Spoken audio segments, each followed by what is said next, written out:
Hi there, everybody, and welcome to another Mediumship Clinic live stream question and answer session with me, Martin Twycross.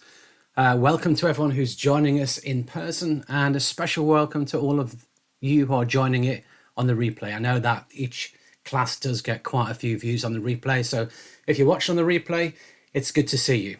So if you have joined me in person, then feel free to say hello, feel free to ask a question in the chat box, feel free to post anything you like, questions you like on mediumship, development and related topics. I can't guarantee I can answer them all, but I will do my best. So I do these classes every month as an opportunity for you to come along and ask me any questions you've got. I open them to everybody, but they are a support as well for my own study program, my courses, but I do open them to everybody because I think it's nice to be able to take your questions to experienced tutors and to get them answered. So hello there, Omar. Good to see you. If anybody else has joined us as well, please, as I say, please feel free to type any questions in the chat box, say hello, etc. We did have an exciting live stream last month because the screen I was using for monitoring feedback froze. So I didn't realize we had a problem with the stream. So you kept trying ingenious ways of getting my attention because I had my own chat box open and focused on the questions. So funnily enough, I didn't see all your questions. And so we'd lost the audio at one point, but in the replay, I was able to fix it all. So if you are watching that one on the replay, make sure you look at the replay where the audio is actually fixed, because that's key, isn't it? You know, so Dawn, welcome. Hope you're doing well. Yeah, I'm doing very well. I can't complain whatsoever. So yeah, so the last live stream, make sure you're watching the right one that has the correct audio fix. Otherwise, you'll probably realize there's about a minute or two between what I'm saying and what it's appearing on screen. It all went to pot entirely. But luckily, it seems to be working now, which is positive. Katerina, hello, Martin. I enjoy your study course very much. That's the course in Mediumship Study Program. Thank you for it. You're very welcome. So glad you're enjoying it. Deborah Kubler. Hi, Martin. Been taking your classes over the last 6 months. Love your directness and great way of teaching. Thank you. No, you're more than welcome, Deborah. I love my direct approach as well. I keep seeing so much out there and I keep thinking, do you know what? We really need to keep it real, keep it grounded. My strap line, bringing you practical, down-to-earth teachings on mediumship and development without the fluff. That's the strap line. So, Adana, I don't know how you pronounce it. Thank you very much for your super chat. That is much appreciated. And there's a questionnaire to go with it. So the way it works is you can put your questions in the chat box. I will work my way through them sequentially. But if you'd like to get your question answered next, or first for that matter, you can make a donation through super chat and I'll get onto it straight away. So let me get stuck in for you. I know many teachers say you can't guarantee who you get as a medium, but I seem to have good luck with just asking who they want and go for it. Any thoughts on this? So I totally agree. We cannot guarantee who we get as a medium for a number of reasons. First of all, the person in the spirit world has to be available. They have to want to communicate with us. So that's two things for a start. Then secondly, we as a medium have to be what I call a good vibrational match for the person in the spirit world. We've got to be, if you like, on their wavelength, on their frequency. And some of you will be familiar now with a little slide that I pulled together. I call this a radio analogy. And this is the spirit world up this side here. And we have, if you like, different wavelengths. I call it long wave, medium wave, short wave here, but it could be anything. And the idea is that a beginner can't get as far into the spirit world as an intermediate, who can't get in as far as someone who's more advanced. That is the theory. And I believe it to be true. So the idea is that a very experienced medium can cover a very wide range of wavelengths in the spirit world and a great range of people. A less experienced medium will struggle to cover that broad range. And so that said, you know, we can ask for someone to come forward to work with us. We can do that. But there's no guarantee they will come forward, you see. So, and then secondly, if they do come forward, are we a good fit for them? And if we are, and we can work with them, it may work well. But so my own experience, I've done various tests with this.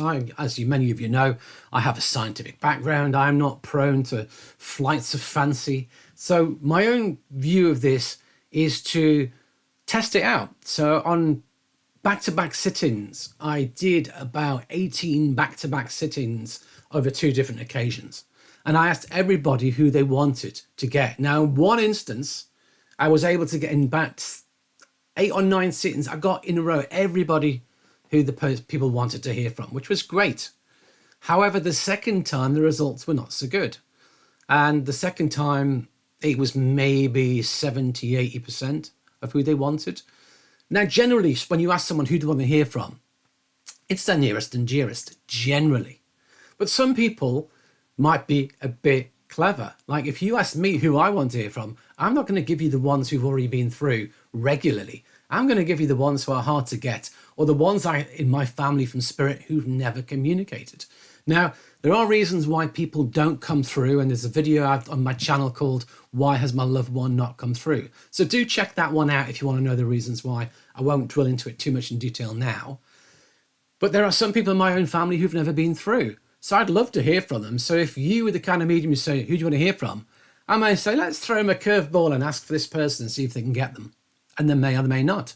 But if somebody's asking for, if your person in the spirit world you love the most was your mum and she's in spirit, or it was your husband and he's in spirit, then generally they know you're in the presence of a medium. Generally you'll have been sending thoughts. If you could come through in this sitting, that would be wonderful.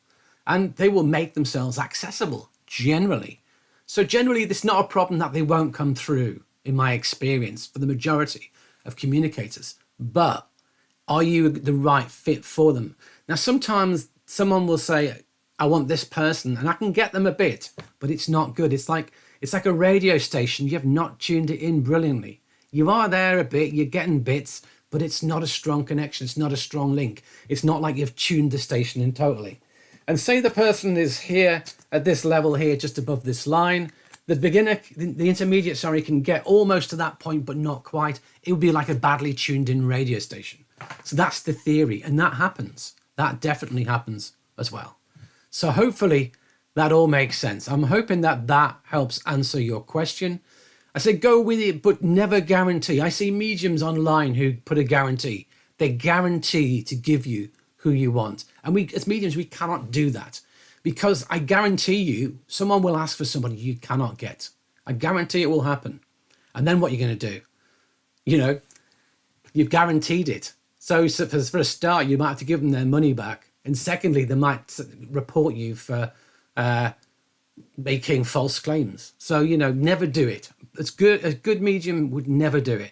I always say mediumship is experimental. We can only do what we do. So I hope that makes sense. So as I say, keep loading your questions up in the chat box. If you're enjoying it so far, remember to hit the like button. If you like my question and answers on the channel, then do subscribe to the channel, hit the notification bell, and you'll get notification on new videos, and also you get notification when I go live. I also post when I'm going live on my Facebook groups as well. And if you're on my mailing list, email list, I also post out at least the day before when I'm going live. So if you want to know when I am going live, because you keep missing it, sign up to my email list and you'll get notification. There's a link in the description and comments below for the email list. Okay, so let's go back up to the question. So Omar, you asked a question. I want to know more about your course, How to Develop Like Advanced Mediums. So there isn't a course called How to Develop Like Advanced Mediums. In terms of the courses I offer, there's 8 courses plus my study program. I put the courses on screen there for you. I hope that you can see them on screen. And basically they're kind of progressive from the point of meditation, fundamentals, getting better evidence, better private readings, and better platform mediumship. They are progressive. There's some other ones on spiritual self-development, the confident medium, and great mediums of the past, which if you like are it's applicable to everybody. You can just dip into them whenever you like. And so I'm not sure which course you're meaning. I don't know if you're meaning the great mediums of the past.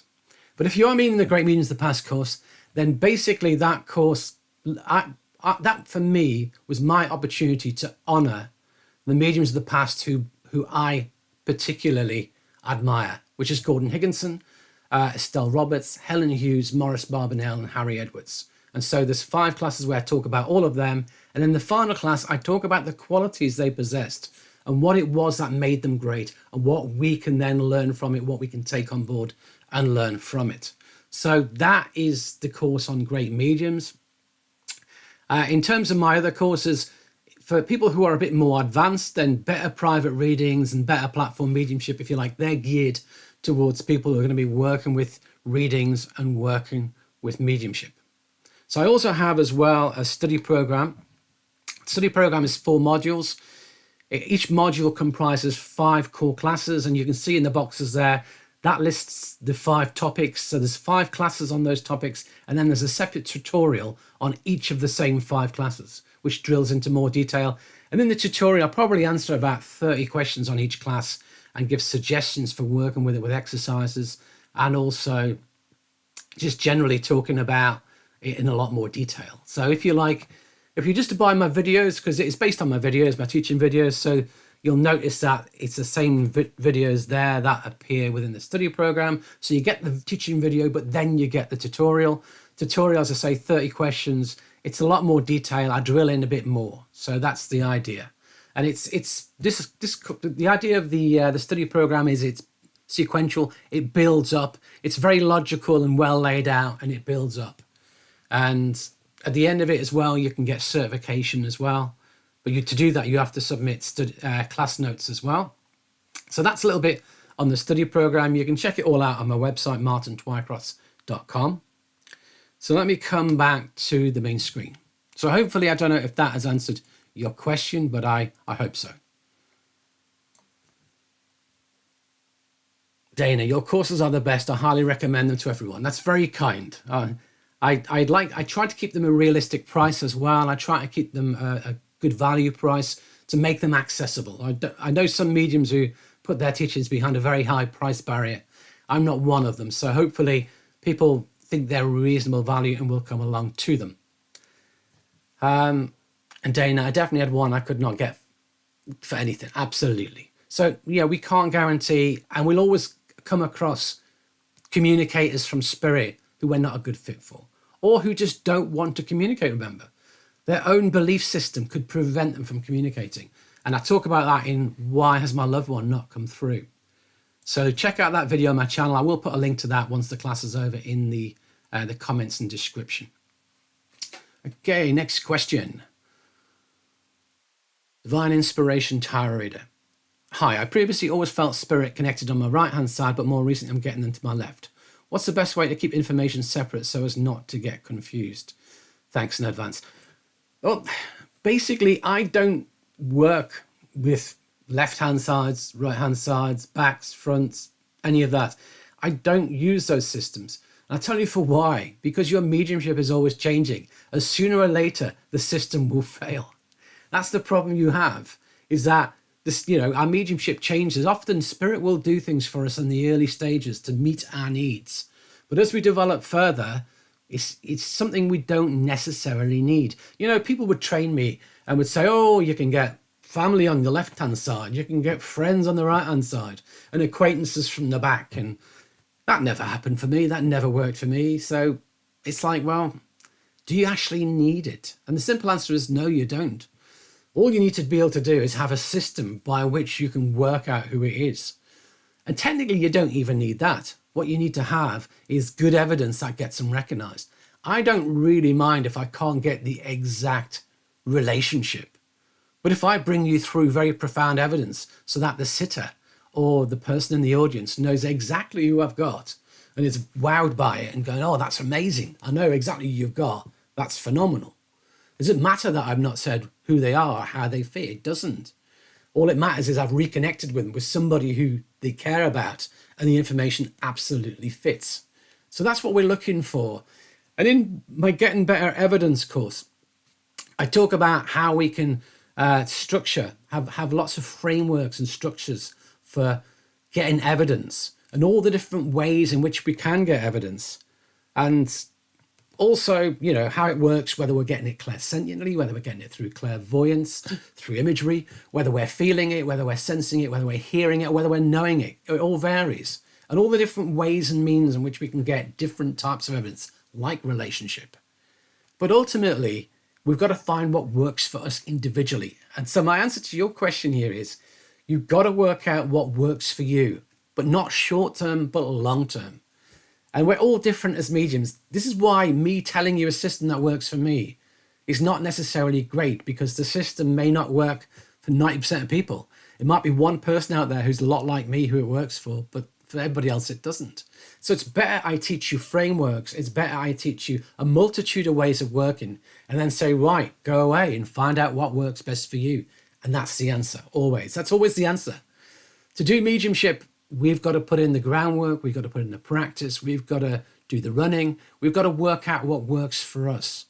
And things with sitting in the power, how that works for you is unique to you. All of mediumship, how it works for you is unique to you. So you've got to suck it and see. You've got to try it out and see what happens. So I'm probably not giving you the answer you wanted to the question, but I hope it's helped. Yeah, you tend to overthink your development. Try and just to trust the changes and progress. Your teachings really help. And absolutely, Karen, that's great. And there's a video on my channel as well called 7 Reasons Your Mediumship Seems to Be Getting Worse, or Why Is My Mediumship Getting Worse? And generally it's not getting worse, it's changing. But you've got to roll with the changes. You've got to adapt. You've got to move with it, because if you don't, you start to stagnate or go backwards. It often feels like our mediumship gets worse, but it's not. It's actually getting better, but in ways that we may find challenging. So generally, most people's mediumship does not go backwards. It can plateau or it can develop slowly. But common problems develop that will throw us a curved ball, and we've got to learn to deal with them. So that's well worth checking out that video. For anybody who's developing mediumship, I'd say that would be what I would call an absolute must-see video. Why is my mediumship getting worse? And I will, of course, pop it in the description and comments when I get this video edited out, probably tomorrow. Okay, next question. Where are we?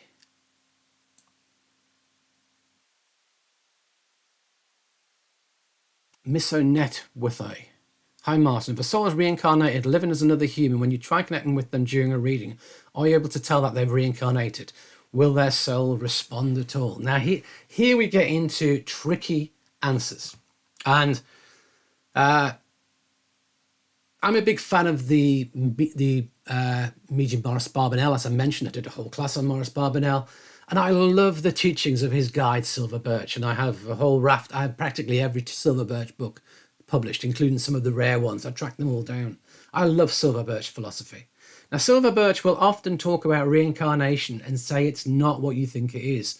The idea of a person coming to the earth, going back to spirit, then reincarnating again is not the truth in the eyes of Silver Birch, and also in the eyes of many other guides that I've heard speak.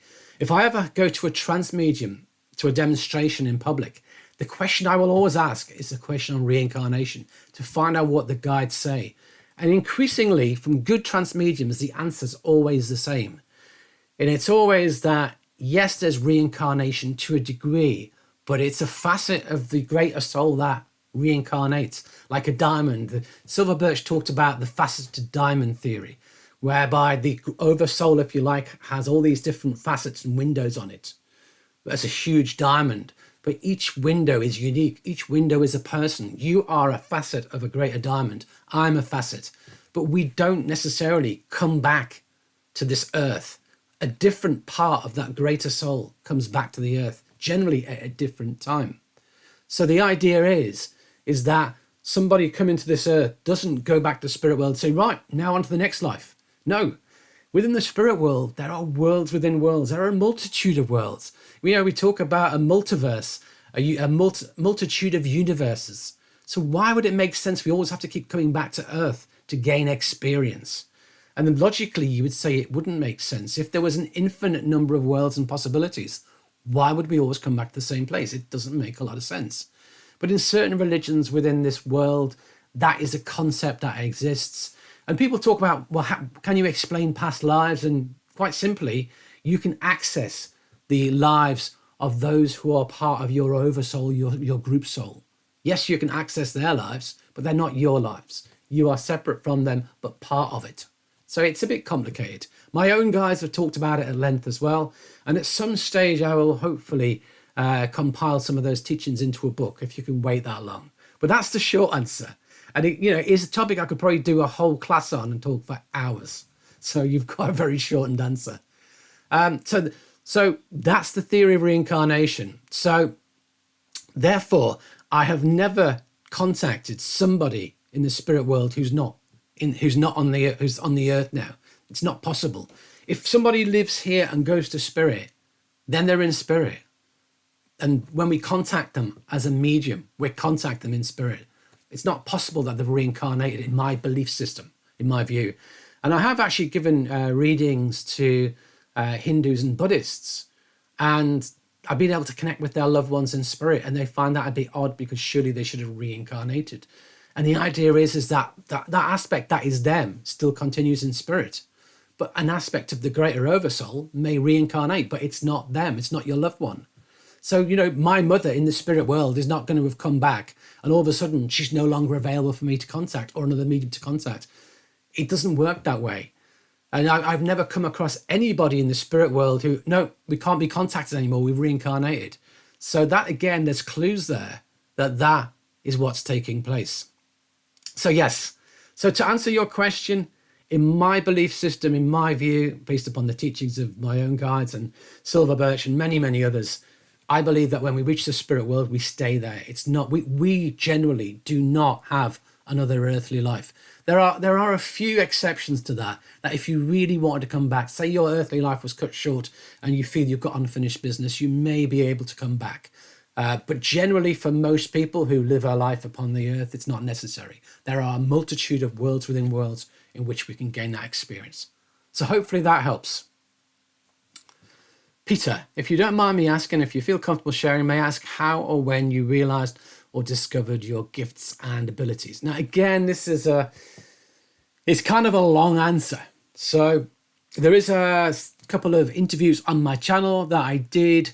One with Sandra Champlain in the interviews playlist. You can find that one for We Don't Die Radio. And another one I did with Colleen Byram on mediumship development and sitting for spirit. And the first part of that, I kind of talk about my own story. But in a nutshell, it was the passing of my own mother that triggered the ability within me. Often it can be a traumatic incident in our lives that awakens the soul. And for me, it was a passing of my mum, and I just knew within me that she continued on. And so I went to find a medium at a spiritualist church, and she came through the very first time I went, which was fabulous. Now, again, I've also got an address on my channel, on my story, an address on my story where I go into it in quite a lot of detail. I went back, I did an online Zoom service for the church that helped out when my mum was seriously ill in hospital, and they did healing for her. And so I told the story to them as well, because I thought that was nice. So again, you can check out the address on my story where I go into it in a lot more detail. And one day I will record a more detailed video of my story for the channel itself, rather than telling other people and it being scattered across places.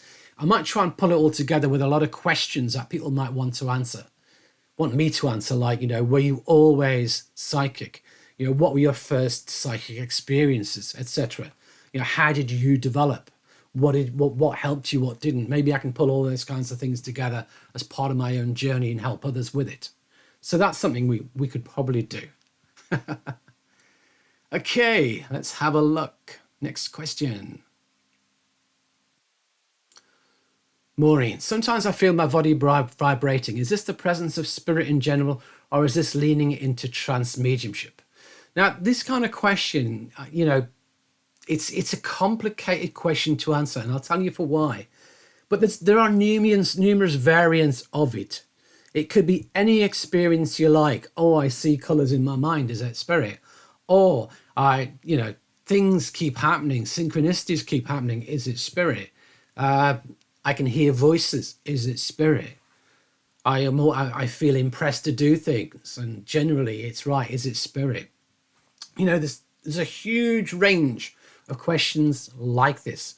And the simple answer is I cannot answer these questions easily at all, because no one can deny you your experience. So to you, your experience is real. How you interpret experiences you get is up to your own belief system, your own understanding. And that's where we get into problems. People who believe in evil spirits, something happens. Oh, there's an evil spirit in the room. So, we've got all those different things. And, generally it's not. Some people, something's going, that the room's cold. Oh, there's a spirit in that room. No, it just happens to have two walls. It's on the edge of the house, on a corner. It's got two outside walls and a flat roof, and it's going to get cold. Absolutely. It's normal. Or the radiator doesn't work very well. Or there's often a huge variety of reasons, and it's nothing to do with spirit. So first of all, I always say rule out the physical first. Rule out the rational. If a room's cold, check it out. Check the heating out. So have a look at it. Ask someone who's got an understanding mind, logical mind, why they think it's cold. Oh, it's quite simple. Your radiator's valve's broken. Or no, it's just the fact you've got outside walls. And then if we go beyond that, then we can look for other reasons. But generally, for me, the spirit world comes in last. If you're experiencing something with your health, generally get it checked out with a doctor. Get it all checked out from those perspectives before we think it might be spirit. And the next thing to remember is spirit is intelligent. Spirit just doesn't do random things to us. 99.9% of the time, it doesn't happen. So if you're asking spirit to come close, if you're inviting your own guides to work with you, and then you start to get something like your body vibrating, then yes, that can be a part of that process of them coming to learn to your energy and you learning their energy. But if it's just happening randomly, it's unlikely. If it was spirit, you can also tell them to make it stop, to change it, to turn down the dial on the volume, to change it in some way, and they will, because there's intelligence with the spirit world. So my next thing is, if something was happening to me, I'd say, okay, spirit, if this is you, I want you to stop it, or I want you to turn it up more. I want you to turn it down. And if it responds to my thoughts, absolutely, then it could be spirit. But also our own minds, our own bodies are capable of creating such a lot of different things as well. It really can, so a lot of things we can explain away. A lot of things can be psychic as well. We can be responding to energies. We can be, and a lot of it can come from our own minds as well. I have to say that because our own minds are powerful enough to create. As a hypnotherapist, a trained hypnotherapist, the mind is an incredibly powerful tool when that could create things. So you just mentioned there as well, it happened when you're carrying your sister's ashes. Now, again, that could be part of grief as well. It could be part of the emotions in the moment. It's quite a profound, powerful thing. You've got a lot going on. It's hard to separate it all out. So the simple answer is I can't give you an easy answer. What you can do is build up a body of experience. And what you can do is ask spirit as well if it's them and if they can show you in different ways.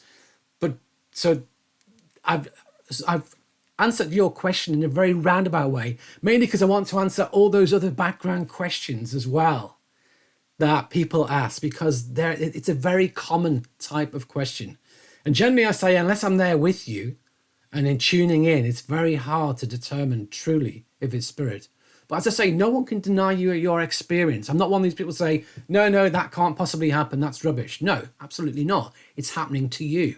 You are getting the experience. And so it's happening to you. It's real for you. But exactly what creates it is more challenging. So I hope that question has helped you in some way. But I say, it's not an easy question for me to answer. Divine Inspiration Tarot Reader, I literally watched that video last night. Well, that's great. That's obviously fabulous. Thank you, Martin. I appreciate your response. You're very welcome. Dominique, what is your take on orbs? I need a glass of water for this one. Orbs, right? So I'm not big into orbs, I'm afraid. Remember, my strap line is practical, down to earth, without the fluff. So For me, there's way too much fluff around orbs. Absolutely. I'm a keen photographer and I have quite a few cameras, and certain cameras are very good at getting pictures of orbs and others don't at all. And it's often to do with the autofocus sensor positioning and things. And a lot of orbs are specks of dust. In my experience, a huge amount of orbs are specks of dust. Some cannot be explained away that easily. I get that. But I would argue as well that the majority of orbs have got nothing to do with spirit. So the problem is people see an orb and say, oh, look, you've got spirit above you. People take a photograph. Oh, look at all the orbs. People are often coming to me all the time in churches, spiritual churches, with their phone. Have you seen my picture? Look at the orbs. Look at it. And it's like, oh, God. I have to try and keep a smile on my face and be nice to people. But half of the time I just feel like saying, it's not spirit. It's just dust. It's dust. For God's sake, it's not spirit. But I admit that in a few instances it could be. But for me, again, remember, spirit is intelligent. If I'm experimenting with spirit lights and spirit orbs, what I would say is spirit is okay. Can we have a light or an orb appear very clearly above the head of this person in this image? And then if it's you, spirit, we want it to move to the left for the next time and on the right for the next time. And we'll take a series of photos and see if it's following our instructions. And if it does, then I'm happy that it's something to do with spirit because there's showing intelligence.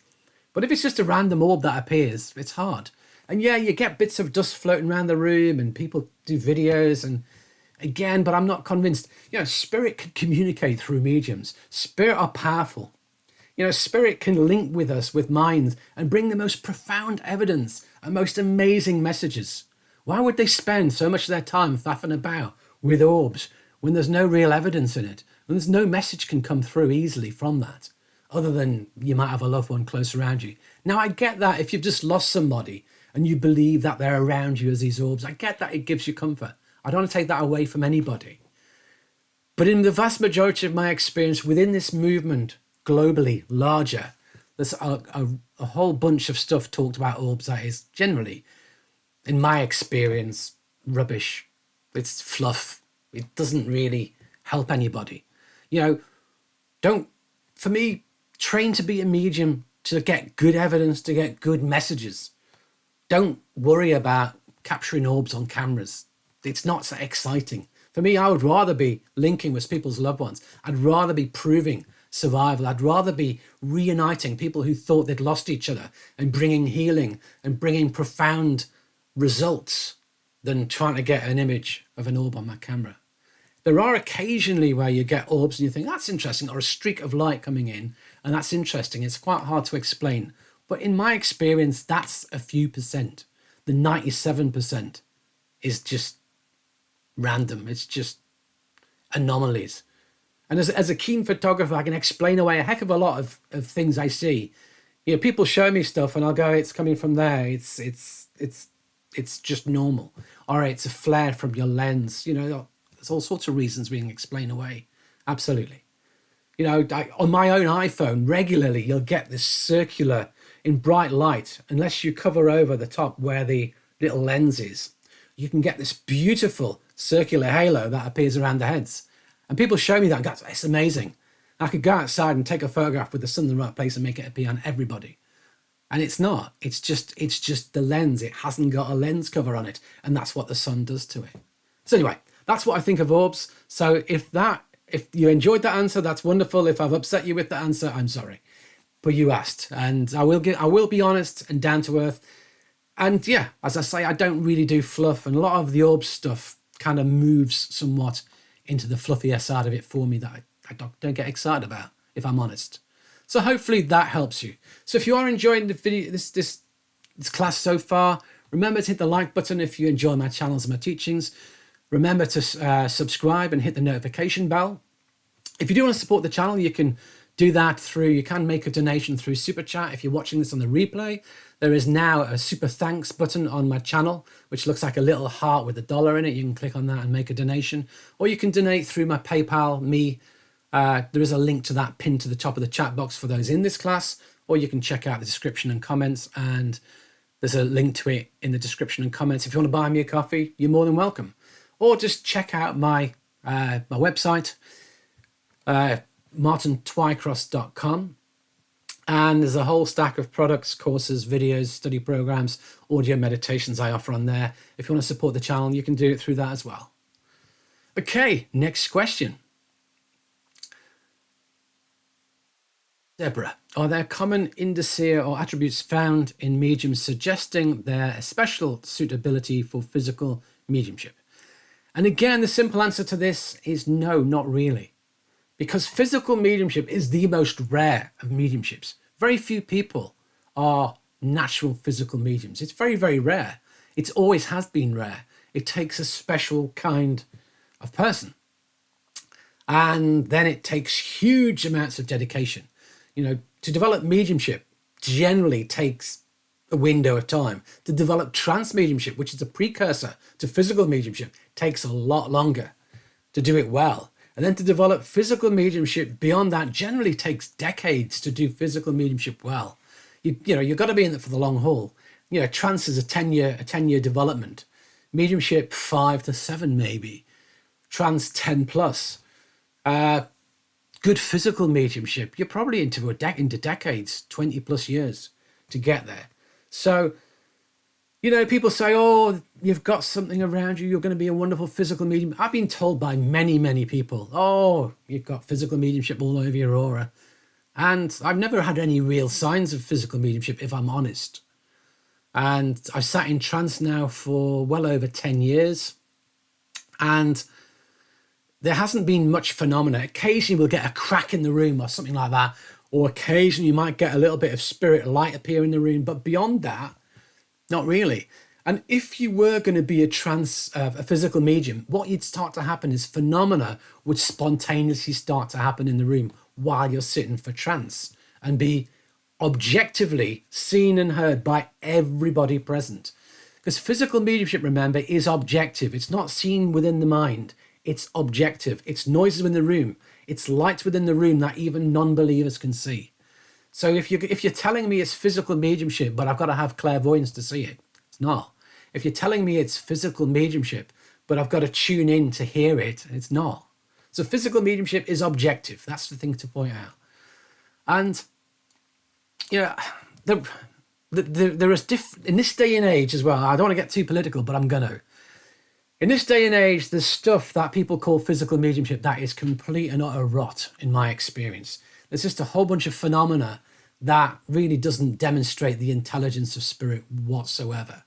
And there are a bunch of mediums out there who proclaim themselves to be physical mediums, who in my experience are taking a lot of money off people for something that I don't personally believe is physical mediumship. Then there are genuine physical mediums out there who generally don't promote it in that way, who are generally not doing tours at 45, 50 pounds, $60, $100 a head, try and make a lot of money. Generally, they just get on with it quietly, sincerely, and do the good job and do the right job and don't promise nothing. And, you know, so there's two different types of mediums. And for me, the one who's working right is the one where you'll probably get the better results. But often you're not going to necessarily hear about them. They're not necessarily in the public domain. Some people who do it don't want it in the public domain for the attention it attracts. It's not always what they want. Gordon Higginson was a very well-known physical medium. His physical medium developed last. He was a evidential medium, platform medium first and foremost. Trance came in later, and then a long way down the line, his physical mediumship developed, and a whole group of people sat for his physical mediumship, and it took years with very little phenomena. So it's important to recognize you have to be in it for the long haul. But I know there's some mediums, physical mediums in this world who've faked things. You know, they've gone and bought themselves some cobweb stuff from the Halloween store. And, you know, I'm sorry, but if you're going to fake it, you do all mediums an injustice. So that's not physical mediumship. So your best bet is to find a good physical medium and seek out their advice in terms of training as well. But you've got to be in it for the long haul. But I don't think there are any common attributes you'd necessarily find. As I say, people have told me multiple times, oh, you've got physical mediumship ability. and I've never seen any sign of it. So don't rely upon a medium to tell you you've got it neither. Some mediums will tell you anything in a spiritual appraisal just to get your money, I'm afraid, sadly. And some people see things that are not there. So if it's going to be, you'll find out. But the only way you'll find out is over time, is through sitting, through making the time to be with spirit. Develop trance first. And if it goes to physical afterwards, great. But you've got to be a trance medium to be a physical medium, generally. So give the time to trance and see if it develops. See what the guides say. Generally, the guides would come forward and say there's physical potentials. And the guides in the trance would then tell you how to sit, to bring that to fruition, to bring those potentials into reality. Trust spirit. Spirit will tell you. That's the key. Your spirit team, if that ability is there with you, they'll tell you. Trust me. My own spirit team have told me that it's probably not my forte. If I want to sit for it, they'll do what they can, but we'll probably be better off spending our time elsewhere. So, trust your team. That's the key. Hope that helps. And I'm not sure if that's the answer you wanted or were expecting, but there you are.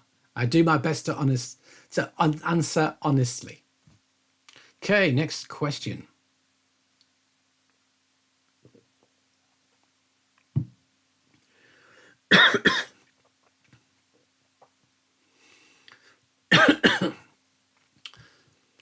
Harry's mom. Last month I asked you about a voice in my living room. You said it was not spirit. It turned out it was a computer that was turned off 2 weeks earlier.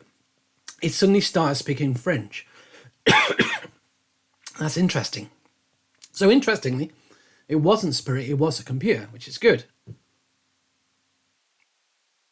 Why the computer was on, I don't know. Why it was suddenly started to do that, I don't know. But again, I bring you back to what I said to the earlier answer. If we're getting phenomena, check out all possible options. You can put a computer in sleep and it can come back to life. You can knock it and it can come back to life. Things like that happen.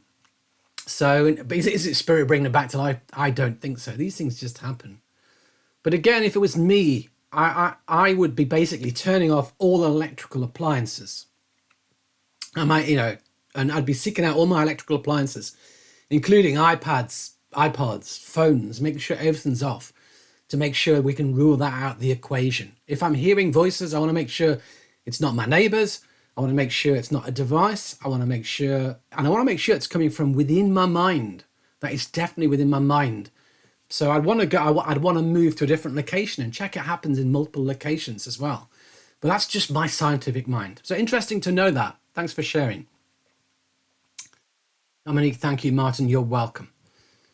Harry's mom, how can you tell the difference between reading a living person's psychic versus reading a departed spirit? They feel the same to me and I see them in the same way. So I have the whole video on what is the difference between a psychic and a medium, and between psychic work and mediumship. And quite simply, with psychic, we're reading a living person, or we're reading a place, or we're reading an object. If someone gives you a ring, you're reading the energy of that ring. That is psychometry. If you go into a room and you feel the energy of the room and you can sense it and talk about how it feels, that's psychic. If you can sit opposite a person and you can tell them about what's happening in their life, currently or past, that's psychic. Absolutely. If you can tell them about the home they live in, that's psychic.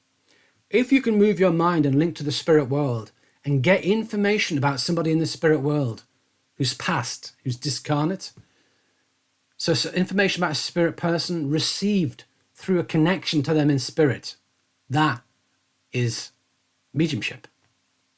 But information that's given about somebody here, you could be getting it psychically. So it's hard to prove where that's coming from. It's got to be information about the person in the spirit world that preferably you have no idea of, no understanding of.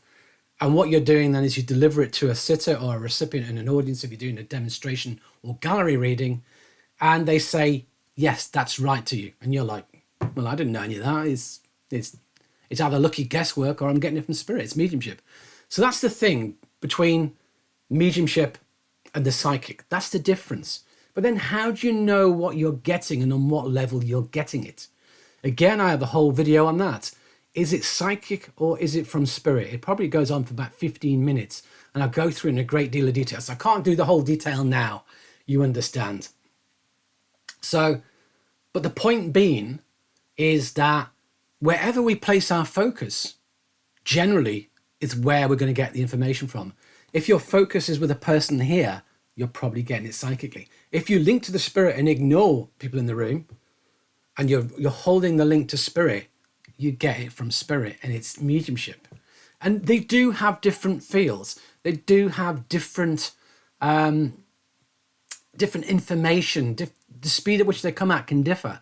And I go through all of that in a great deal of detail in, is it psychic or is it from spirit? So check out that. I won't cover it all now for obvious reasons. We haven't got time. But do check out that video, and there's clues. But you have to be developed to a degree to be able to pick it up. Generally, in my experience, if the information is about people here upon the earth living, you're generally getting it psychically. And if the information is about those in the spirit world and it's not known to you, you're getting it mediumistically. That's kind of a rough overview. But when you're doing a message, the message can be about people here, and you're getting that from spirit about the loved ones here. And that, again, can be a mix of psychic and mediumship. And whenever we're doing mediumship, you can never take out the psychic. It's always present. The person's voice gives me information psychically. When I get information from spirit about somebody here, the person's energy, when they reply to me, I'm getting information psychically. It builds. I can't ever say this is purely from spirit because I've got that psychic link. The only way I could do that would be if I had nobody talking to me and I only had a spirit link, and it was either written down, recorded, or there was somebody else who was a go-between. So I'm not actually in contact with the person it's intended for. That's the kind of thing you would do in a class environment to prove whether it's psychic or mediumistic. So that's important to recognize as well. So anyway, that gives you quite a good answer to it, I hope. So hopefully that helps. Okay, so Dana, I can see you've made a super chat. Thank you very much. And see your question above. Let me come and have a look. Do you have a nice speech I could use for when I do a group dem for mums who lost kids? They get really upset when they don't get a reading and take it personally like their son didn't come through. I want the words to reflect how it should be. Just nice to watch the dem and realise that life continues after a passing. But I need some better wording, please. I don't have any words. I don't have anything that you could use. But you see, whenever we work in whatever the environment is, we need to be sensitive and open to the needs of the audience. And the needs of a group of parents who've lost children is quite profound. So what I would do is I would start off with an introduction to say that it's not going to be possible for everybody's children to come forward this evening. It's just not possible. And, and at the end, I would say, if your loved one hasn't come through, don't be too upset. Understand that they may have stepped back to allow others to come through, or they may not be a good fit for the medium. I just try and explain it away as best I possibly can. And it's not easy. I get it's not easy. But again, if that's the environment you're working in, it's the challenge you have to push yourself to find that compassionate, caring wording to do that. I do have a series of videos that I did on Children in Spirit is the series on my channel. It was a longer chat that I did for helping parents heal, people who've lost children. So some of that may help you to watch that as well if you've not already seen that. But ultimately, we've just got to be as compassionate and caring as we can. And, I can never promise. If I'm going to do a demonstration for a group of bereaved parents, then if the demonstration is going to last an hour, then, 7, 8 contacts tops is probably going to be it. Because I'm going to work each contact to definitely prove who I've got and to preferably bring through a meaningful message. But if there's 30 people in the room who've all lost a child, that means only 1 in 4 can get the link. 3 and 4 are just going to have to watch. But hopefully in watching, it will bring comfort to the many. The messages that will come through will probably be brought from spirit in such a way that they bring comfort to the many. So, and I would set my intent for when I'm demonstrating that I want it to be that way. I want it to reach as many as possible, even though we are limited time-wise to how many links we can do. So we can set the intent in that way, you see. And also I would open to words of inspiration from your own spirit team. It's very hard to find something written down that kind of covers the needs of everybody. But even if you went to different groups who were in that same scenario, their needs would be different. Somebody who's just lost a loved one very recently, who has no experience of mediumship, is in a different place to someone who's seen mediums work routinely and had their loved one through many, many times. It's a different thing, you see. So again, it all depends on the energy of the room in that moment. So I'm sorry I can't give you a really simple answer that here's some wonderful words to use. And I personally don't have any words written down for any of the work I do or any of the DEMs I do. I don't write out prayers. I don't write out addresses. I don't write out speeches. I just always work in the moment and open to inspiration and feel into the energy of the room. And sometimes I will go to a demonstration or a service and think I'm going to talk about something. And as soon as I walk in the room, I know it's not possible to talk about that. And I know I'm going to be talking about something else. And I just feel there's a need in this room for something. And sometimes I'll just open to spirit and say, inspire me. What is it? And we'll come out with it. So for those of you who are doing talks, addresses, that's what I always recommend, that ultimately we want to get to the point where we can allow spirit to inspire us to touch the most people in the room. That's what we're ultimately looking for. So hopefully that all makes sense.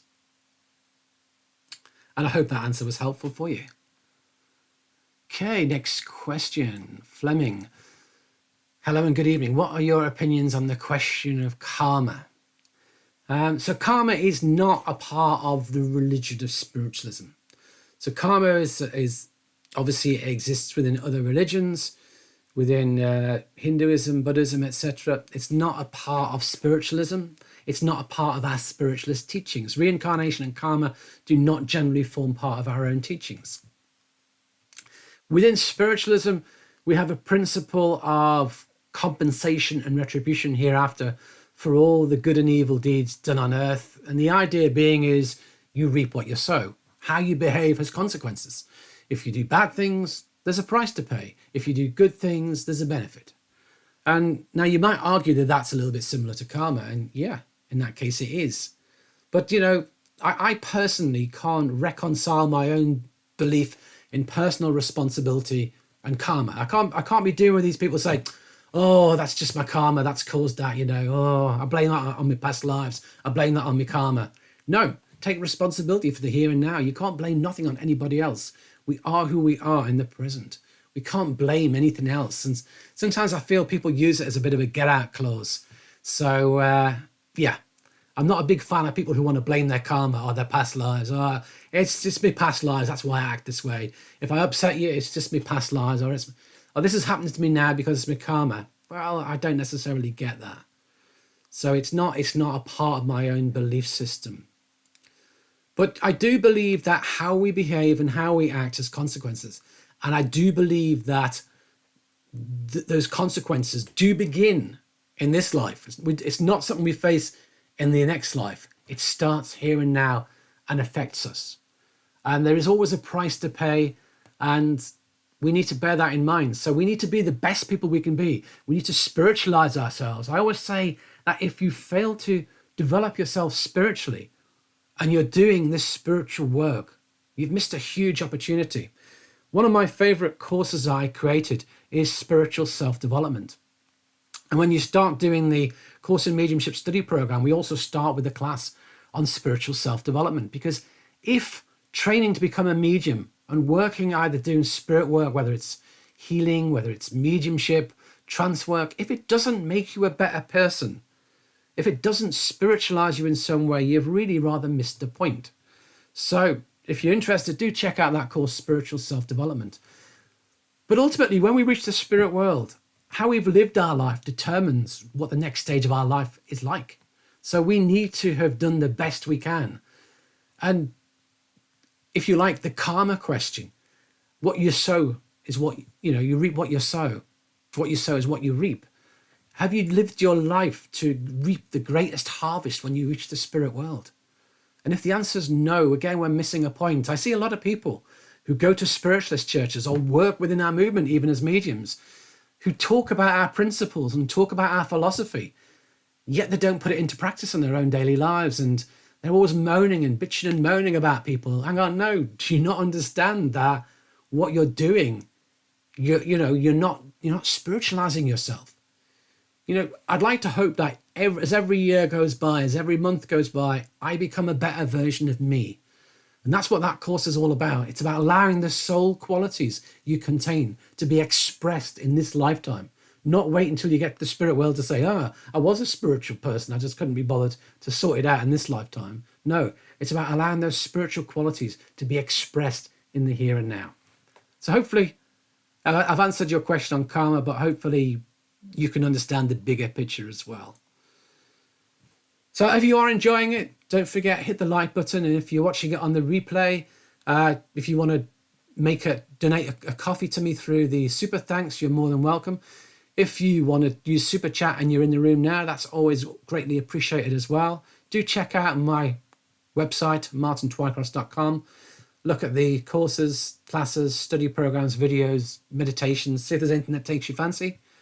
I always do these classes for free, but if you want to give a little back, it's always greatly appreciated. So thanks to those who've made donations through Super Chat, or anybody who's made donations through the PayPal as well. PayPal me, it's pinned to the top in the chat box, and you'll also find it in the description and comments as well. Next question. B-Tone, do you travel to the US for demonstrations? Lilydale, Chesterfield, Cassadaga, etc. Sadly, I don't, I'm afraid. I don't travel to the US. The best way of getting me is online if you're in the US. So hopefully that answers that question for you. And what is your take on what makes a medium a beginner level, intermediate level, or advanced level? This is always a challenge. You saw people run courses and you say it's for beginners or it's for intermediates, it's for advanced. And you'll always get people who come along who are not at the right level. And some people think they're brilliant, and they're not. They're not at all. There may be beginners who think they're advanced. And some people are what I call perennial beginners. They've not got a lot of confidence and they don't feel they're very good, but actually they've developed really rather well and they're more intermediate. And, it's all people have their own different definitions. But for me, a beginner is someone who's just learning to understand how it works and who will get very hit and miss results. Intermediate is somebody who's learned the fundamentals, learned the basics, and can do it relatively well most of the time. If I give you an exercise to do, an intermediate, I'd expect to be able to do a mediumship exercise without problem. A beginner, I would expect to struggle. But someone who's advanced, I'd expect them to be able to do all the basic exercises and to be pretty consistent. Someone who's advanced, I'd expect to have a good consistency level with their work. They would be able to do a sit-in. They would be able to do platform work at the advanced level. But that's intermediate level. That's things you're working towards. You may be able to do short sittings at intermediate level, but an advanced person, I'd expect you to be able to do a half-hour sit-in. I'd expect you to be able to do multiple links strung together in front of an audience. So again, that's just a quick off the top of my head. But different mediums and teachers will have different views upon what is beginner, intermediate, or advanced. I would say don't get too hung up upon the label. Just focus upon doing the best you can and being the best you can be, and allow other people to tell you where you fit into their categories. But, some people say, first 2 years you're a beginner, 3 to 5 years you're intermediate, 5 to 10 years you're advanced. But it doesn't work that way, because I know people who after a year can be excellent. I know other people who have been doing it for 10 years who will be a beginner forever because it's not strongly within them, or they're not really inclined to put in the effort and learn it, you see. And some people, it takes triggers for it to unfold and develop and move forward. Some people just love going to circles and chatting and having a cup of tea and the social side of things. And if that's you, that's great, but you may not necessarily progress. But other people, they really take their development seriously and they want to be the best they can be. They seek out the best training, they do the best they can, and it moves forward at a good speed. But we're all different. I have a whole series on mediumship development. How long does it take to develop mediumship? Who can be a medium? So do check out that playlist. Do check out those videos. There's quite a lot in there. There's also a video on how to do mediumship, how to practice it. So there's a whole raft of information in there that will help those who are having those questions of, can I do mediumship? And how will it move forward? Okay, next question. Tammy, I'm new to mediumship and joined a Zoom circle. There are several experienced mediums in the group and the evidence they bring is incredible. However, my evidence is always hit and miss. Now this follows on nicely from the previous question, doesn't it? Because some circles are pitched at beginners. Some circles are pitched at beginner to intermediate. Some circles are pitched at intermediate advanced. Some are pitched at advanced. And some are what you call mixed levels. Now, I personally don't really like mixed level circles. And I tell you for why, because generally you're having to teach to the lowest person in the room that person's knowledge. So if someone's a beginner, you're generally having to pitch at the beginners and then try and give some tweaks to your exercises to help the more experienced out. Otherwise, the more experienced get bored. But generally, you're limited by the level of the lowest person in the room. So if I want to do intermediate to advanced stuff, I would rather have everybody in the room intermediate to advanced and no beginners. But similarly, if I'm teaching beginners, I don't want people who are too experienced in there because they won't get as much benefit from it.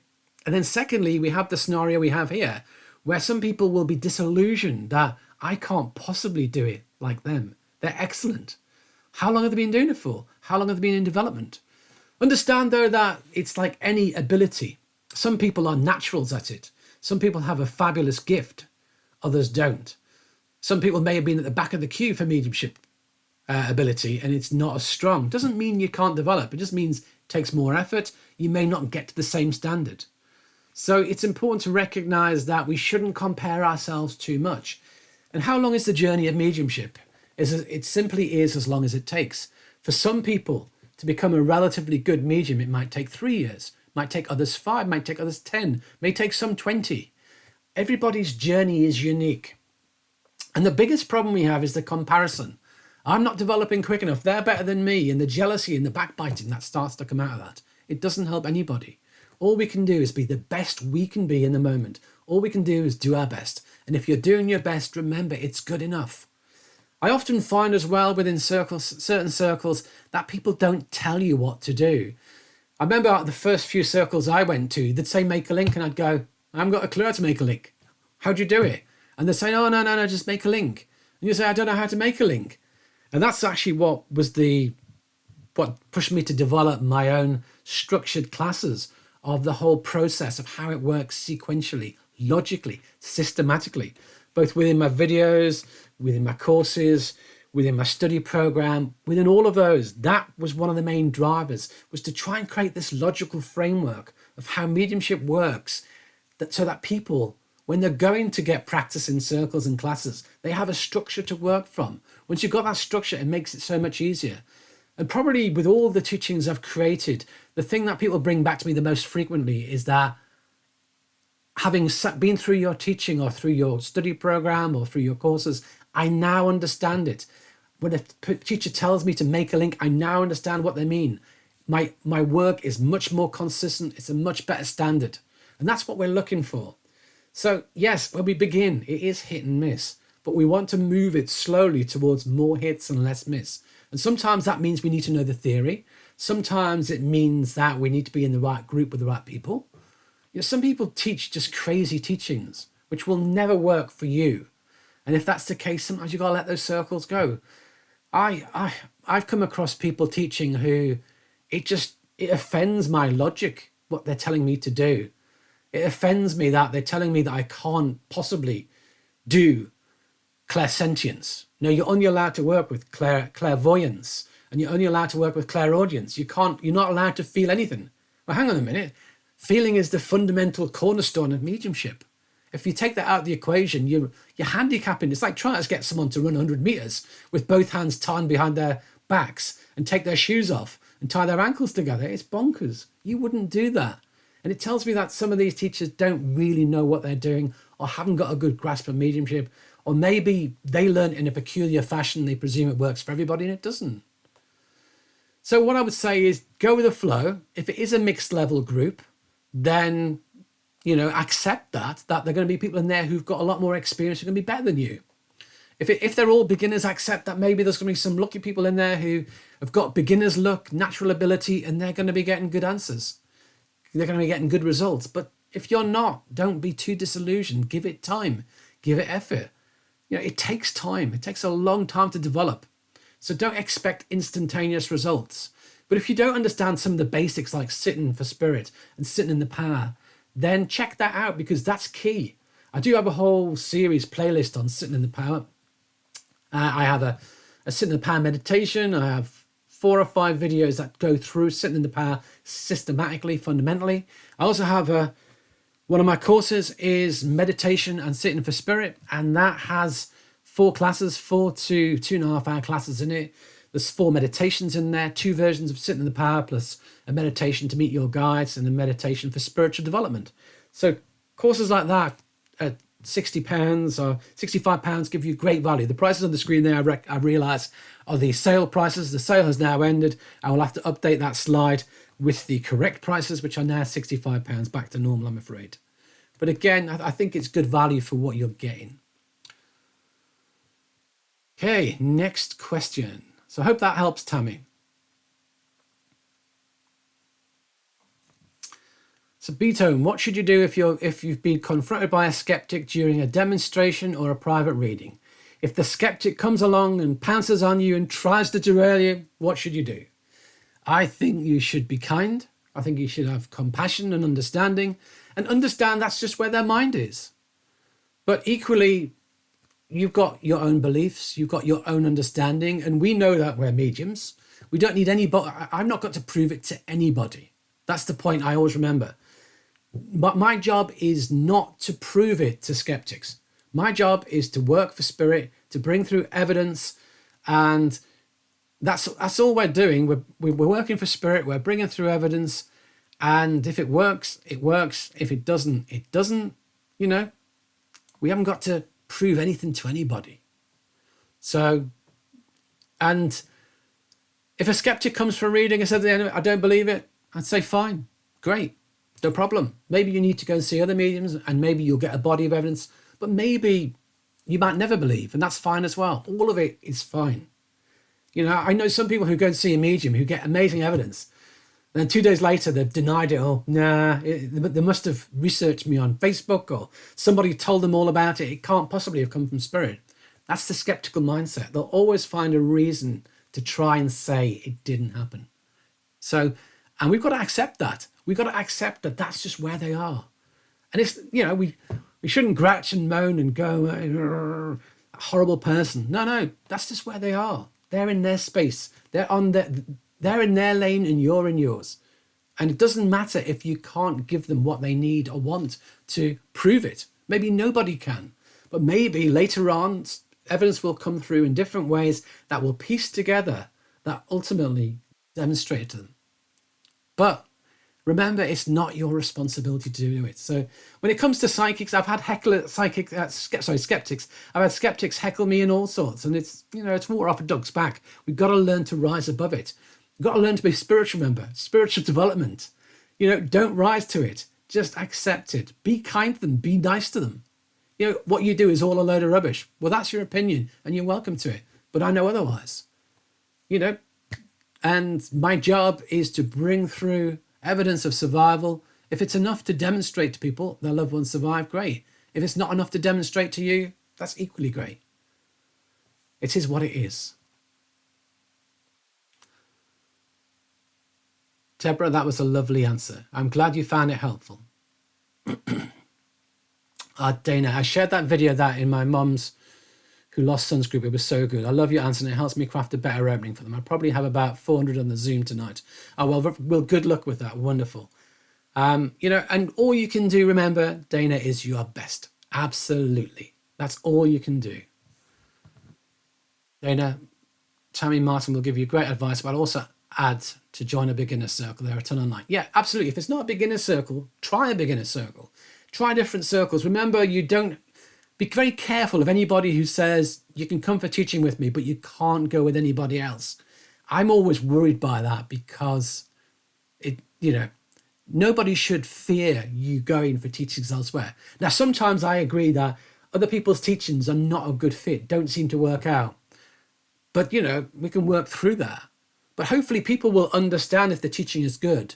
But with those mediums who say, I'll teach you, but only in the condition you don't go to anybody else other than me, I find that's a bit too much personally, and I would never do that. So be careful if that's what they say. Tammy, it is a big inner circle, but the experienced mediums joined as a refresher. So there you go. So that means they got experience, but they may have been a little bit lacking confidence, or they just want another opportunity to get practice, so they come back along. And because they're experienced and they come back into it, then yes, for those who are just starting out, not able to do anything, it's like, whoa, it is intimidating. It is, absolutely. So yeah, if you don't know what Sitting in the Power is, definitely check out my Sitting in the Power playlist. Definitely check out my Sitting in the Power meditation. It's an absolute stripped down version of Sitting in the Power. If you go to my store under audio meditations, you'll find the full length version there. I highly recommend the full length version, but the Sitting in the Power version on YouTube is a good stripped out, simple version thereof.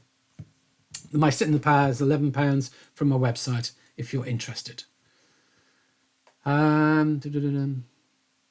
Okay, love all around. I keep asking my guides, what is my purpose with my psychic mediumship beside the occasional reading? I'm not getting any thoughts, feelings, or ideas beyond this. Any advice? So really, it's not for your guides to tell you what your work is. No, the qualities you possess within you are what should be telling you. So you shouldn't be asking your guides. You should be sitting within yourself, and you should be listening to yourself, what excites you, what interests you, and follow your own calling. That's the best advice I can give. My guides might say, right, Martin, your job is to go and do X, Y, and Z. But if I don't feel called to it, if it doesn't excite me, I'm not going to do it. It's not going to work for me. And, mediums in this life have told me, oh, you're going to be a great physical medium. And my guides have told me, well, you can try, you probably get some results, but we wouldn't recommend it. Who do you believe? I go with my guides every time, but I've also got to listen to what comes from me. I don't get that excited about physical mediumship compared to other forms of mediumship. So I have to listen to what comes from my soul, my heart, call it what you will, my essence. But I always, when we do inspirational work, we can work with the inspiration of spirit, but also working with the inspiration of our own soul is equally as powerful. And in many instances, when it comes to our own development, it is the most important because you possess qualities within your soul.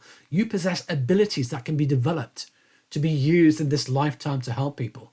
And that's coming from your soul. Your guides will be aware of it, absolutely. But again, how well are you developed that you can link into your guides to receive it very clearly? Sometimes we're not, so that's important to recognize. So until you're, if you can do trance and your guides can talk about your development for half an hour in great detail, and it goes against what you think yourself, that's powerful. But we can open to inspiration and be inspired, but sometimes it's our own wishful thinking as well. When it comes to our own development, sometimes we can influence it quite a lot with our own conscious mind. Now there is one of my videos, special topic 12, tools for development. Within that video, I talk about two tools. One is an annual review I recommend people do. The other one is journaling, but there's also part of that is meditation with powerful questions, which came from my life coaching training, where I use powerful questions to help you understand what's important to you. So that there's a meditation there that you could work with, you could sit with, you could open to your soul inspiration with that and get the answers. It costs £13 for the video, and you get the meditation as well as all the other tools I talked about.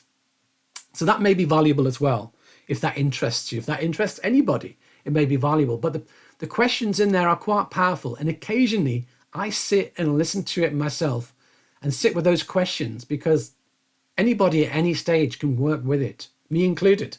So even though I developed it, I will often sit with things like that, tools like that, just go back and touch them and work with them to help guide my own development as well. So hopefully that helps you. I would say, don't worry about asking your guides, ask your own soul. And Whatever you're meant to do, go with it.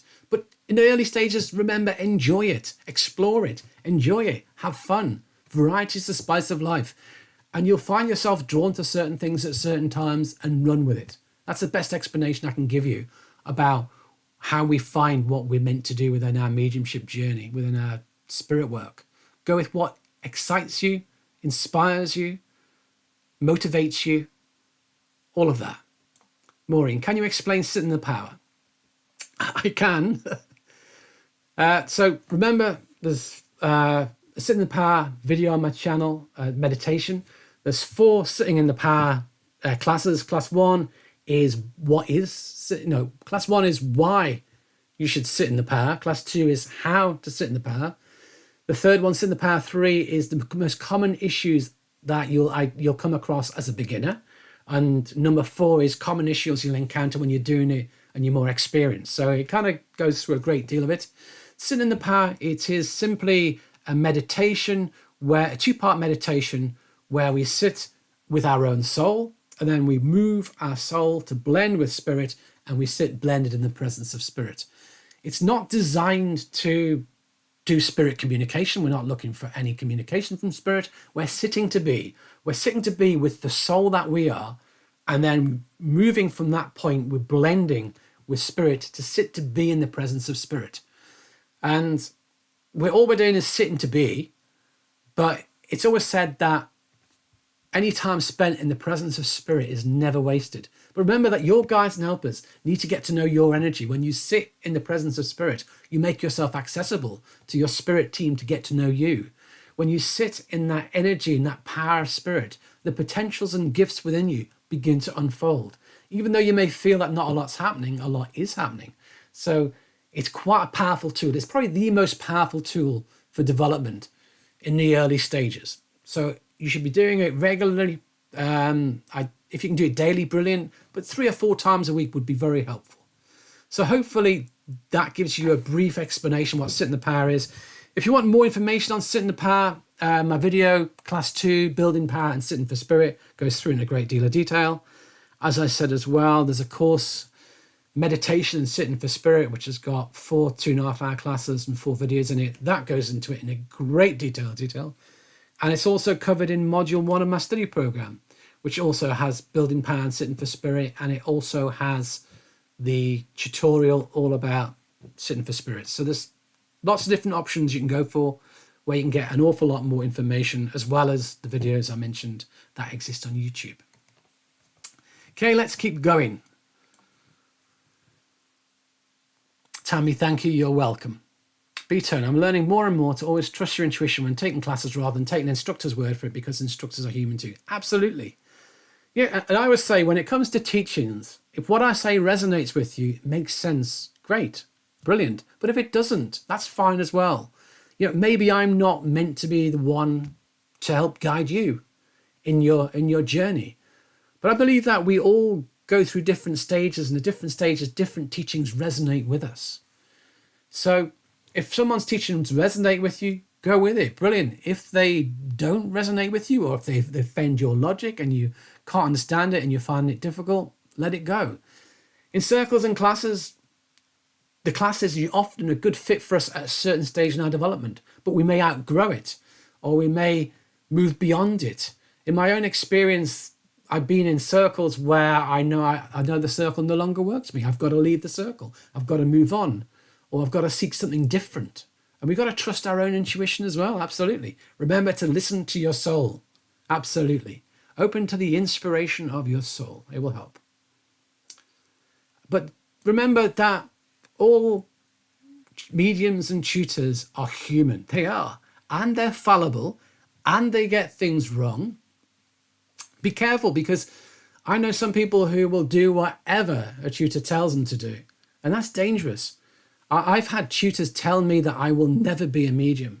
I've had tutors tell me that don't give up your day job. You've not got the ability for mediumship. You'll never become a medium. Well, I proved them wrong. Other tutors who told me that I shouldn't be demonstrating mediumship in public. It wasn't strong enough.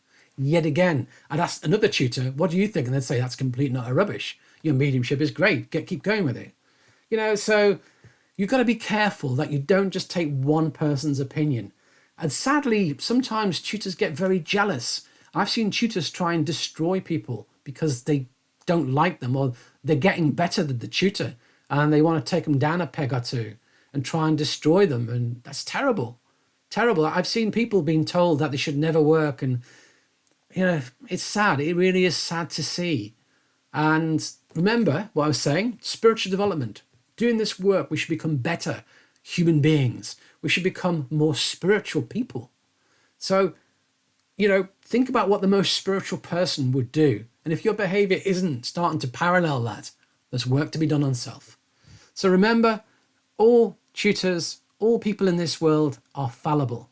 None of us have hit a pinnacle. We've all got work to do. The fact you're here means there's spiritual development to be done on self. Absolutely. And we all have our off days. We all have our grumpy day. We always have the day when someone manages to push our buttons. Absolutely. So yeah, there you go. So it's good that you're listening to your own intuition. Absolutely. Andrea, good to see you. Hi, Martin. Hope you're well. Do you have any experience and or knowledge re neurodivergent individuals developing as mediums? Happy to take your response offline if you prefer. Now, I don't even know what neurodivergent individuals are, I'm afraid. So you'll have to post a quick follow-up comment to let me know what that means. It's not terminology I routinely come across in the UK. But basically, most people can develop as mediums. There are certain things that prevent us developing from mediums. One of the most difficult ones to look at is people who have serious mental health issues, who are not grounded in reality. If you are unable to function effectively mentally in this world, if you're having hallucinations, if you're having major issues within your mind, it's going to be very hard for you to work as a medium, to separate what you've got going on mentally from trying to work with spirit. The people who come and see me who want to become mediums, and they've got serious mental health issues, and it's just not a good idea. It's not, it's just not a good fit. Until that mental health issues are resolved or are really well controlled, it's not easy to do. So that may or may not be what you're talking about. I don't know. But I'm trying to sort of give you contraindications for mediumship. The biggest one is people who have serious mental health problems. It's not to say someone who's depressed couldn't develop as a medium. They can. They could. But I'm talking about much worse than that. People who need medication to control hallucinations and things like that. People who are constantly talking to voices in their heads. How would they know what spirit from the voices that they have in their heads? It's going to be very hard to know the difference, isn't it, when you think about it? And people who regularly may need sectioning or having to spend time in hospital because of episodes of mental health. That's what I'm talking about. That's what I'm getting at. If you're just somebody who may be prone to depression, it's not the same. That's not what I'm talking about. But if you want to let me know about that, I will do my best to answer it for you. Love all around. I had one physical mediumship showing and one trans speaker. No circle group opportunities in my town. I hear you, though. Thank you for your amazing channel and work. No, you're very welcome.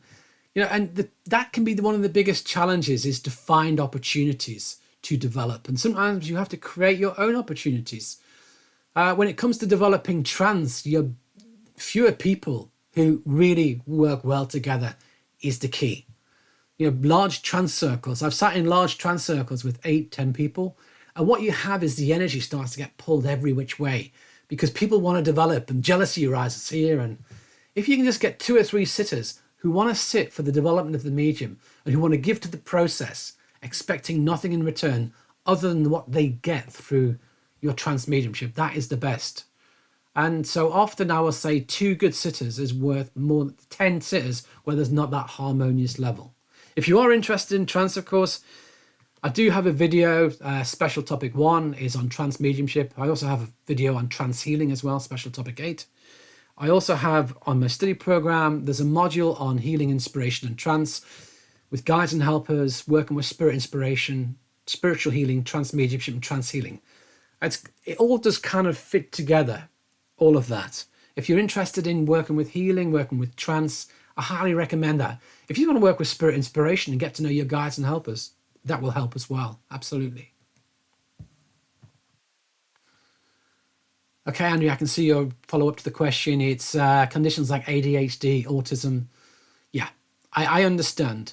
And, there's a lot of people on the spectrum, and the spectrum varies from slight to significant. And, I often joke that all of us, to some degree, are on the spectrum, myself included. I do have some OCD tendencies. I won't deny it. I perfectionist tendencies as well. And some people may argue that it's kind of almost like an autistic trait. Absolutely. And, if you've got ADHD, can you develop mediumship? I think you can, but it may make it more challenging. So I don't think it stops people from doing it, but it may add to the challenge of it. But sometimes, some people who may have some forms of autism may find mediumship easier, and they may be very good at it. So there's no real hard and fast rules, I believe, when it comes to this. With all of it, you just have to suck it and see. That's what I would say. Do I know people who've got quite significant conditions like that who developed as mediums? I know people who've got elements of it for sure, but not necessarily people who have got it badly. So I don't know whether that's compatible or not, but I'm sure there are people out there who have developed with it. Absolutely.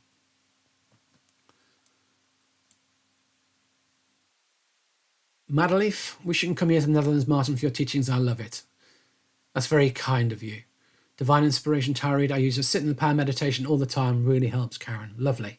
No, I think it's a very powerful tool, sitting in the power. And if you're not doing it, it's a tool that you're missing out on. It should be a tool in your toolbox. So if you're not doing it, you should add it to your toolbox for sure. Love all around. You're awesome. That's very kind of you to say. So we pretty much, I think, got through all the questions I can see on the screen there. So if you have enjoyed it, remember, hit the like button. Do leave me a comment as well. Also, remember to subscribe to the channel, hit the notification bell. You'll get notification of new videos, and you'll also get notified when I go live. If you want to know when the lives are, I do post them in my Facebook groups, and also if you want to sign up to my email newsletter, I always send the newsletter out the day beforehand as well. So at least you get a day's notice as well if you want to know. If you're one of those people who keep saying, I never know when it's going to be and I'm always missing it, then that's the best way, is probably the newsletter, because at least you get a day's notice. B-Tone, are you still writing your book? And if so, how's it going? I am, and it's going slowly. So I wish I could say it's going brilliantly, it's going fast, and it'll be ready in an instant, but it doesn't work that way. I'm also there's a lot of bits and pieces in the background that we're trying to work on as well. Got a trance teachings book in the background as well that I'm trying to create as well. So as well as the book on mediumship, there's a book on trance teachings that we're trying to progress them all. So fingers crossed next year there'll be a few things out. But yeah, it's going okay. I can't complain. So it's great that you could all join me this evening for the live session. The provisional date for the one next month is Sunday the 18th of September, if you want to stick it in your diary. But do check out my website and social media nearer the time, because sometimes things get in the way and I have to move them, I have to change them. But the provisional date at the moment is Sunday the 18th of September. It could change. But thanks everyone for coming. I do hope you've enjoyed it. Do hope you got lots from it. And I look forward to seeing you all again in the next one. Bye for now. Take care.